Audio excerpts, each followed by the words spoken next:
Okay, so now we've got Edith, and she's in the towel. My dog might start, it's a puppy, and it might start crying. She's getting close to dinner time. Right, so I'm doing this with one hand. I'd normally be doing this with 2 hands. Right, so you take it, you try to get the towel underneath the hedgehog, because underneath is the fur, right? And they'll ball up, they'll just naturally ball up around it, and that's a good way to get it dabbed out. And I rub, see, I'm rubbing where her belly is, and she's curling around it. And you try to get in on the deep parts to get all, like, under the bum and stuff, where it curls up inside itself, like an accordion almost. Let's see. Go. Then you get the quills, and again, you brush in the direction of the quills. And she's not happy about me fussing over like that because I got her head, and she's not one that likes her head messed with, for sure. Not many hedgehogs do like there are some, but there's not many that prefer their head to be messed with, right? So once I've given them a really good toweling off, what I do is I take their snuggle sack. This isn't her personal snuggle sack, but it's a clean one. Her personal brand new one is in her care pack, right? I feel with my hand to make sure she's pretty okay dry on the quills.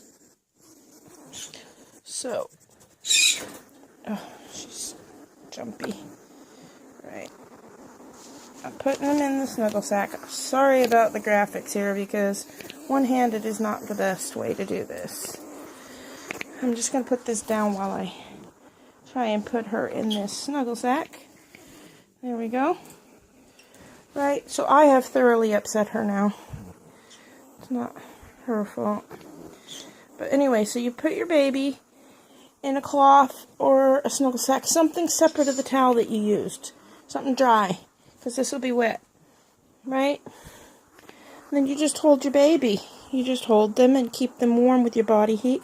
I can even put, sometimes I do put, especially in wintertime, another towel or cloth around it to build up the heat, make it warm. Because the idea is we're warming them up again and drying them. And I'll be holding her like this for about a half hour now. And you never, whatever you do, you never put a hedgehog back. Here, let me see if I can get the light on. I don't think I can.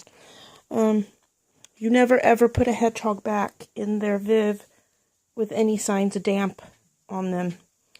That's a big no-no. And there are a lot of parts of the hedgehog, I'm just going to close this.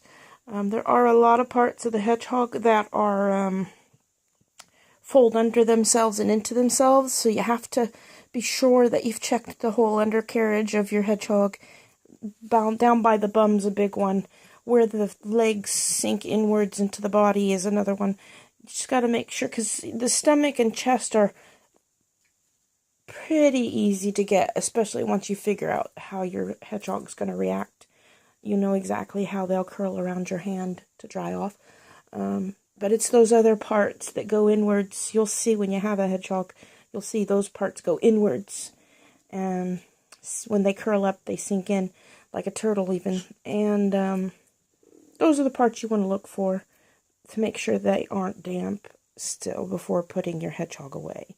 Anyway, so for the next 30 minutes I will be holding her here, getting her warm, trying to re-calm her down, make her a little happy hedgehog again.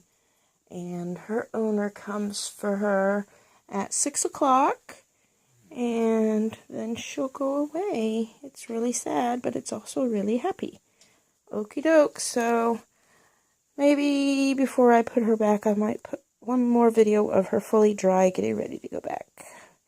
Alrighty.